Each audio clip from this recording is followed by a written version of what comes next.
Everyone, today's verse is in Proverbs chapter 17, verse 22. It says, "A cheerful heart is good medicine, but a crushed spirit dries up the bones." Actually, I learned about this verse was it a couple of weeks ago, and you know, it was we're discussing about perfect health, and when we actually read this verse, it really struck my mind, and it just tells that it's better to actually rejoice all times. When the Bible tells us to rejoice, it's for our own good actually.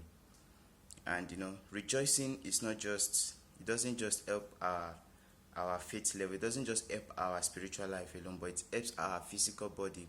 And we could see that in this verse. It says, "A cheerful heart is good medicine, but a crushed spirit dries up the bone." When you are kind of depressed, it has an internal effect in the body.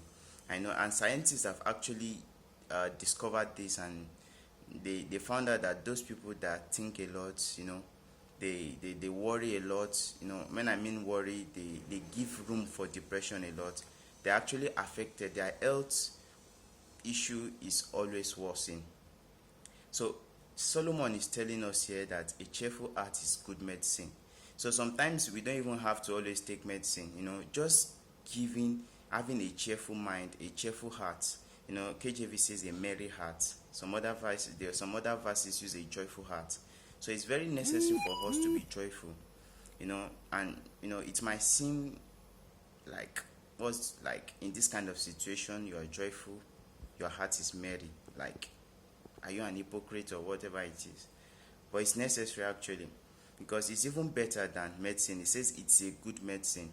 So when we are actually merrying in our hearts, like when we rejoice with the help of God, there are some things that we won't have to even use medicine for.